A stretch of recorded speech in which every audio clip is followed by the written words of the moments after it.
ओम।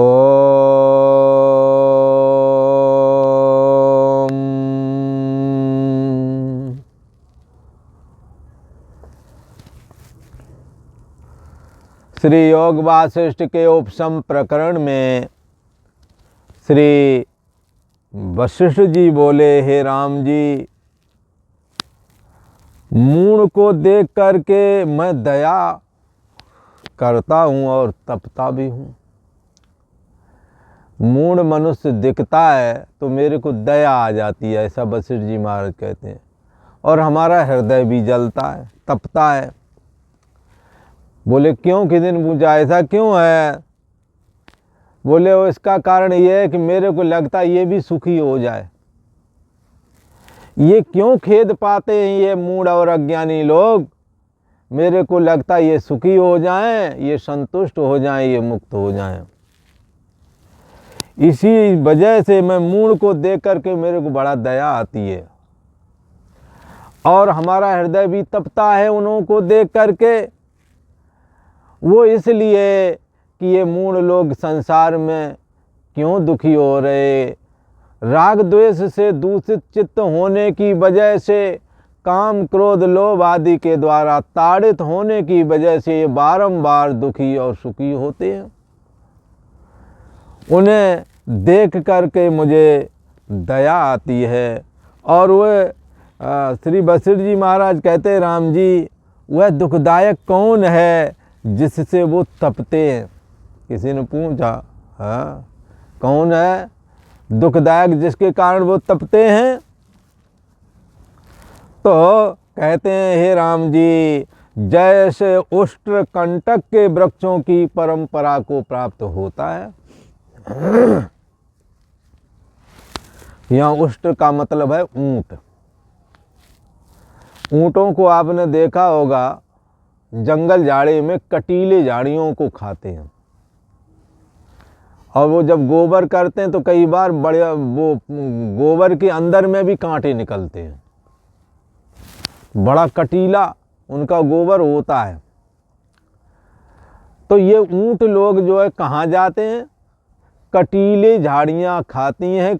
हाँ, ऊंट लोग कटीले जो झाड़ियाँ हैं, जो पेड़ हैं, उन्हीं को खाते हैं और कटीले जंगलों में ही घूमते रहते हैं। यही उनका भोजन है। श्री वशिष्ठ जी महाराज कहते हैं, जैसे ऊंट कंटकों के वृक्षों की जो झाड़ियाँ हैं उनमें ही प्राप्त होते हैं और जाते हैं, वहाँ चरते फिरते हैं, तैसे ही राम जी मूढ़ प्रमाद से दुखों की परंपरा को ही प्राप्त करता है। ये सोचता है कि हम पढ़ जाएंगे तब सुखी होंगे, पढ़ जाएंगे तो एक भूख लग रही है कि भाई मेरी जॉब लग जाए, जॉब लग गई लगता है ब्याह हो जाए, ब्याह हो जाए तो संतानें हो जाए। हाँ, ब्याह हो जाए तो मेरे को संतानें हो जावें, इस तरह का बखेड़ा दिमाग में बना ही रहता है। प्रमाद से दुखों की परंपरा उसकी खत्म नहीं होती। प्रमाद के कारण स्त्री को जवानी में पुरुष की इच्छा, पुरुष को स्त्री की इच्छा, तो ये इच्छा जरूर होती है, परंतु ये इच्छाएं दुख का कारण है, दुख को जन्म देने वाली हैं। तैसे ही राम जी ये मूढ़ प्रमाद से दुखों की परंपरा प्राप्त करते हैं, वह दुर्बुद्धि दे पा करके फिर मर जाता है। हाँ, यह दुर्बुद्धि जो देह को मैं मानने वाले हैं, वह दुर्बुद्धि देह पा करके फिर देह का बचपना जवानी बुढ़ापा देख करके और मर जाते हैं। जैसे समुद्र में बुदबुदे उपज करके मिट जाते हैं, तैसे ही संसार समुद्र में उपज करके ये मूढ़ पुरुष, देहाभिमानी पुरुष, संसार में आसक्त चित्त वाले लोग, अज्ञानी लोग, विषयासक्त अज्ञानी लोग, ये जन्मते और मरते रहते हैं, परंतु जानने योग्य तत्व जो आत्मा है उसको नहीं जान पाते। संसार समुद्र में उपज कर वह नष्ट हो जाता है। कौन? जिसकी जो मूढ़ बुद्धि, जिनके लिए कहा मूढ़ बुद्धि अज्ञानी, वह दुर्बुद्धि देह पा करके और फिर देह छूट जाते तो कहते मर गए। जैसे समुद्र में बुदबुदे उपज कर मिट जाते हैं, तैसे ही संसार समुद्र में उपज कर वह नष्ट हो जाता है, उसका शोक करना क्या। श्री बसरी जी महाराज कहते हैं ऐसे लोगों को क्या शोक करें जो रास्ता ही नहीं बदलना चाहते हैं, जो अपने को बदलना ही नहीं चाहते हैं और मूढ़ता के कारण वो पुनरप जन्म पुनरप मरणम में फंस जाते हैं, उनका शोक कैसे दूर हो। हाँ, उसका शोक करना, फिर उसका शोक करना भी व्यर्थ है। दया तो लगती है, हृदय भी तपता है उनके दुख को देख करके, और लगता है ये सुखी रहें, परंतु वो जिस रास्ते में चले उसमें कंटक है, उसमें दुख है। तो कहते हैं इसलिए उनका शोक करना वृथा है, क्योंकि वो अपने को बदलना नहीं चाहते। वह तो तुच्छ और पशु से भी नीच हैं, क्योंकि पशु जितने हैं ना, ये तो प्रकृति के द्वारा संचालित बुद्धि के द्वारा चल रहे हैं। समय आएगा, हीट पर आएंगे, संतान पैदा होगी, दूध देंगी गाय भैंस, फिर बाद में छुटा जाएंगे, फिर अगले समय इसी प्रकार नर मादा बाद में साथ में रहेंगे। कोई किसी का बलात्कार नहीं करता, पर इस मनुष्य के अंदर बुद्धि है, और बुद्धि होने के बाद में भी निम्न कर्म करें तो पशु से भी ज़्यादा निम्न हो गए ना। उसी को यहाँ कहते हैं वह तो तुच्छ और पशु से भी नीच है। हाँ, जो समदम जिनके पास में नहीं, जिसके पास में इंद्रिय निग्रह नहीं, जिसकी कामनाओं का अंत नहीं आया, जो संसार में वैराग्य दृष्टि का आश्रय ना करके संसार को ही सत्य जान करके उसमें रचे पचे हैं, ऐसे लोगों के लिए कहते हैं कि वह तो तुच्छ और पशु से भी नीच है। तुम देखो कि दसों दिशाओं में पशु आदि होते हैं और मरते हैं, उनका शोक कोई करता नहीं है। हाँ, मच्छर आदि जीव भी नष्ट हो जाते हैं, कौन उनके लिए रोता है कि यार मच्छर इतने मर गए हैं। हाँ? जलचर जल में जीवों को भक्षण कर जाते हैं एक दूसरे को, छोटी मछली को बड़ी मछली खा जाती है, उसका विलाप कौन कर रहा है? कोई नहीं करता। राम जी आकाश में पक्षी मृतक हो जाता है, वहीं से गिर पड़ता है, और आकाश में पक्षी मृतक होते हैं, उनका शोक कौन करता है? वो भी तो जीव हैं, उनका शोक कौन करे? इसी प्रकार अनेक जीव नष्ट होते हैं, उनका विलाप, उनका शोक कुछ नहीं कोई करता। तो ऐसे ही अब जो हैं, जो इस समय बचे हुए हैं राम जी, उनका विलाप ना करना, उनका अर्थात चिंता उनके लिए ना करना, क्योंकि ये संसार ऐसा ही है। राम गयो रावण गयो, जिनके बहु परिवार, कहे नानक सुन रे मना, स्वप्ने ज्यों संसार। ये स्वप्न की तरह संसार है। राम राज्य, रावण राज्य बहुत भयंकर था, तो चलो रावण राज्य का अंत राम राज्य ने कर दिया, और रावण राज्य भी नहीं रहा, आज राम राज्य भी नहीं रह गया। हाँ, और राम गयो रावण गयो, तो रावण तो गयो पर राम नहीं गयो। भला राम ने अपने जो आकार था उसको छिपाया है, अदृश्य किया है। राम का अंत नहीं होता है। राम ब्रह्म परमार्थ रूपा, राम ब्रह्म है, उनकी परमार्थ सत्ता है। किसी ने कहा ये परमार्थ क्या है? परमार्थ सत्ता, व्यवहारिक सत्य, प्रातिभाषिक सत्य और पारमार्थिक सत्य, तीन प्रकार के सत्य कहे गए हैं। उसमें व्यवहारिक सत्य तो जब आप जागे हैं और जब तक सो नहीं जाओगे तब तक व्यवहारिक सत्य रहता है, और प्रातिभाषिक स्वप्ने वाला सत्य जब तक स्वप्न अवस्था है तब तक सत्य रहता है। परंतु जागृत और स्वप्न जिसके आश्रय से फुरता है, जिसके द्वारा जाना जाता है, वो साक्षी आत्मा परमार्थ सत्य है। और बाकी व्यवहारिक सत्य हैं, प्रातिभाषिक स्वप्न काल के समय सत्य लगते हैं। स्वप्न कालिक हाँ, स्वप्न में स्वप्न वाला सत, जागृत व्यवहारिक अवस्था में व्यवहारिक सत, ये दोनों सत असत हो जाते हैं परमार्थ सत की दृष्टि से।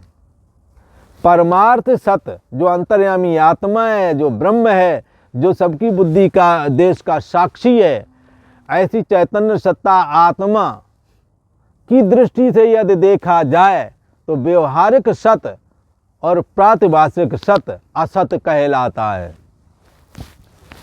इसलिए आज जो हमने जैसा जगत देखते हैं वैसा कल को नहीं रहेगा, व्यवहारिक सत खत्म हो गया। जो अभी है वो कल को नहीं। गंगा जी की धारा जो अभी चल रही है ये पीछे चल रही है। ये जल कल को हम यहाँ आएंगे तब भी गंगा जी दिखेंगे, पर ये जल पहुंच जाएगा समुद्र में तब तक। गंगा जी वही हैं, ऐसा ही बोलते हैं, पर जल निकल गया। ये दुनिया, ये शरीर, ये हम तुम सब, ये सब वही वाले हैं। बोले नहीं, जो अभी कौमार अवस्था में हैं, जिनकी दाढ़ी मूछे नहीं है, उनके रोम निकल आए होंगे आज। जिनके रोम हो उनके कुछ बड़े हो जाएंगे, जिनके बड़े हो गए उन्हें कैंची लेके कतरना पड़ेगा, नहीं तो रेजर लेके बनाना पड़ेगा। अब जिनके है रेजर लेके जो बनाते हैं वो थोड़ा ध्यान से देखे, एक आध बाल सफ़ेद हो गया होगा, फिर और ध्यान से देखोगे 10-15 फिर बाद में पूरी दाढ़ी सफ़ेद निकलेगी। ये क्या है? रोज परिवर्तन हो रहा है। जिस सत को तुम देखते हो अपने शरीर को, ये मैं हूँ, ये बदल रहा, रोज बदल रहा। इसलिए क्षण क्षण में ये शरीर बदलता है। इसलिए जो हमने कल शरीर देखा था, कल के शरीर की स्थिति आज नहीं है। कल की बुद्धि की जो सोच थी वो आज नहीं है। और आगे आज की मनोदशा अलग है। आज भोजन की चॉइस कुछ अलग थी, आज बोलने का ढंग कुछ अलग था। सब कुछ बदल जाता है। ये हम लोग बात पकड़ नहीं पाते। बदलाव होता जाता है। व्यवहारिक सत इसी को कहते हैं। जिसको सत मान करके चल रहे थे वो बदल रहा था, वो सत नहीं असत ही था। इसी प्रकार से स्वप्न में जो देखा था, हाथी को देखकर भयभीत हुए, जब जागे तो हाथी भी नहीं था, न तुम वहाँ थे। तुम्हारे होने का वह भ्रम था, हाथी के होने का भ्रम था। स्वप्न वाला सत जान करके जो घबरा रहे थे वो पता लगा था ही नहीं। व्यवहारिक सत स्वप्न में बाधित हो जाता है और स्वप्न का सत जागृत अवस्था में आने पर बाधित हो जाता है। परंतु ये दोनों जिसके द्वारा जाने गए, को देवाहा, वो कौन सा देव है? तद ब्रह्म तद विजिज्ञासु, वही ब्रह्म है। जागृत स्वप्न सुषुप्तिषु, जैसे ये कहते हैं जागृत वाला जगत, जागृत वाला सत स्वप्ने में खत्म हो गया, स्वप्ने वाला सत जागृत में खत्म हो गया। उसी प्रकार से जागृत और स्वप्न सुषुप्ति में खत्म, सोने के समय खत्म हो गया। और तीनों साक्षी आत्मा के मौजूद रहते आए और खत्म हो गए, आए और खत्म हो गए, आए और खत्म हो गए, पर ये साक्षी आत्मा नहीं खत्म हुआ। उपनिषद ने कहा जागृत स्वप्न सुषुप्तिषु प्रपंच यत प्रकाशते। जागृत स्वप्न और सुषुप्ति रूप प्रपंच जिसके द्वारा प्रकाशित होता है, तद ब्रह्म, वो ब्रह्म है। तद ब्रह्माहम, वो ब्रह्म मैं ही हूं। क्योंकि जागृत स्वप्न और सुषुप्ति, जागृत अभी है, मैं जान रहा हूं, जागृत खत्म हो जाए, स्वप्न आएगा, स्वप्ने को भी हम जानते रहेंगे। जानने वाला जो जागृत का है वही स्वप्ने वाला, स्वप्ने में भी वही जानने वाला है। परंतु इन दोनों का अभाव, सुषुप्ति में कुछ ना जाना, इन दोनों वालों में से, जागृत वाला स्वप्न वाला, ये दोनों में से कोई भी ज्ञान सुषुप्ति में नहीं जाना, कुछ ना जाना। ना कुछ ना जानना जड़ता का सूचक है, अज्ञानता का सूचक है। कुछ ना जानना को भी आत्मा ने जान लिया कि अब ये कुछ नहीं जान रहा। तो जानना ना जानना रूप जीव चेतना का होना ना होना कहलाता है। तो किसने ये तीनों अवस्थाओं का अभाव देखा? एक ऐसा तत्व है, एक ऐसा चेतन है जो बुद्धि के पीछे है, बुद्धि से भी परे है, बुद्धि का आश्रय भी है, बुद्धि को प्रकाशता भी है। उसके द्वारा जागृत आया और चला गया, पर वो जान गया कि जागृत है, अभी मैं जागृत हूं, जान रहा हूं। जागृत से हटकर सपना जब आएगा तो हम तो सपने को भी जानेंगे। जागृत की हमें सुध बुध खो गई, पर सपने में तो सपने को जान रहे। अब सपना भी चला गया, अब जड़ता छा गई। हाँ, सपने वाला जगत सूक्ष्म जगत है, और ये व्यवहार वाला जगत है स्थूल जगत। ना स्थूल जगत दिख रहा है, ना सूक्ष्म जगत दिख रहा है, जड़ता छा गई, उस जड़ता को भी जान रहे हैं। ये जानने वाला सा आत्मा, ये आत्मा है, तद ब्रह्म, वही ये ब्रह्म है। इसको जानना कैसे? तद ब्रह्मा हम, वो ब्रह्म ही मेरी असली मैं है।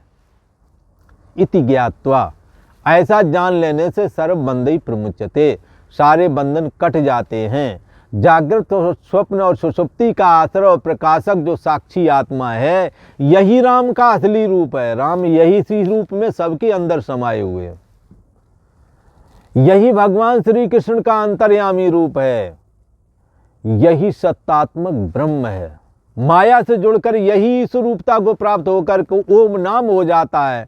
फिर ओम अपने से 3 भाग डिवाइड करता है, सतोगुण से विष्णु, रजोगुण से ब्रह्मा, तमोगुण से रुद्र। शक्ति को प्रकट करता दुर्गा बन जाता है। हाँ, विघ्नों को नष्ट करने के लिए जब प्रकट होता है तो गणेश बन जाता है। सारी दुनिया को प्रकाशित करना होता तो सूर्य बन जाता है। ये पंचदेव उपासना, ये ब्रह्म की मूर्तियां हैं। साक्षात ब्रह्म ही इन पंचदेव उपासना के रूप में सनातन के धर्म ग्रंथों में, शास्त्रों में बताया गया है। इसलिए सनातन में ये पंचदेव उपासना, ईश्वर की 5 मूर्तियां, ईश्वर का कोई रूप आकार नहीं है, पर रूप आकार ये 5 जो हैं, ये कैसे हैं? जैसे सोने का कोई रूप आकार नहीं होता, पर सोना कभी भी रूप आकार के बगैर नहीं रहता। या तो कुंडल होगा, कंगन होगा, झुमका, नथनी, कुछ ना कुछ तो बनिए रहेगा। जबकि सोने में ये आकार नहीं होते, सोना तो सोना मात्र है। ऐसे ही अंतर्यामी आत्मा माया से जुड़ कर के ओम नाम वाला तत्सवाचकः प्रणवः, उसका पुकारु नाम ओम हो जाता है तब। पर ओम अपने को 3 भागों में डिवाइड करता है, ब्रह्मा, विष्णु, रुद्र। शक्ति के रूप में प्रकट करता दुर्गा, प्रकाशने का जगत को प्रकाशित करता सूर्य, विघ्ननाश करता गणेश। बन कर के माया का आश्रय लेकर के सगुण साकार कौन हो रहा है? यही अंतर्यामी आत्मा। श्री वशिष्ठ जी महाराज कहते, मूढ़ लोग इस रहस्य को नहीं जानते, इसलिए इनके ये मूढ़ पुरुष संसार में बहुत उत्पन्न होते और नष्ट होते हैं। आकाश में पक्षी भी मरते हैं, परंतु उनका कौन शोक करता है? इसी प्रकार अनेक जीव नष्ट होते, उनका विलाप कोई तो नहीं करता। तैसे ही राम जी, अब जो है लोग, अब जो जीव हैं मरते जीते, इनके लिए शोक करना योग्य नहीं है ना? क्योंकि कोई स्थित ना रहेगा इस संसार में। शोक करके क्या करोगे? रोने से अगर बात बन जाए तो रो लो आगा। कई जगह तो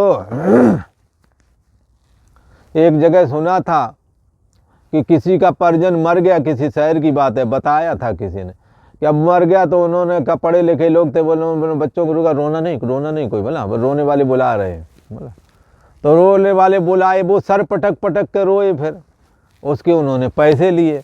तो क्या है कि ये चीज़ जो है ना, अगर खूब रो भी तो जाने वाला आदमी वापस नहीं आएगा। इसलिए शोक ना करो, परमात्म चिंतन करो, भजन करो। शोक में डूब करके अपने भवितव्यता, जो आगे के कर्म हैं, उनको कहीं छूट ना जाए, नहीं तो तुम और ज़्यादा परेशान हो जाओगे। अब जाने वाला तो गया, पर आगे का काम कैसे हो, हमारा परिवार कैसे चले, इस बात पर सोचो और अपने कर्म में लग जाओ।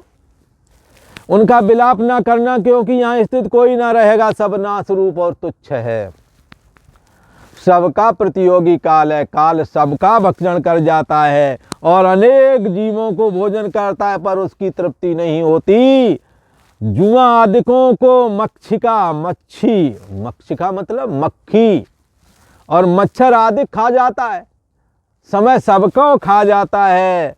और मच्छर आदि मक्षिका मक्खी मच्छर आदिकों को मेढक खा जाता है और मेढक को सर्प खा जाता है। मेढक को कौन खा जाता है? सर्प। एक मेढक को सर्प ने निगल लिया, आधा मेढक सर्प के मुंह में चला गया, तब तक एक मच्छर आया, मेढक ने लपक करके उसको खा लिया। यही हालत हमारी और आपकी है। हम काल के गाल में हैं, फिर भी विषय भोगों से निवृत्त नहीं हो पा रहे हैं। श्री वशिष्ठ जी महाराज कहते हैं, राम जी, विषयों से निवृत्त होकर के ब्रह्म चिंतन में साधक को लग जाना चाहिए। आज इतना ही। ओम। वीडियो अच्छा लगे तो लाइक करें, शेयर करें, सब्सक्राइब करें और बेल आइकन को भी दबा के रखें।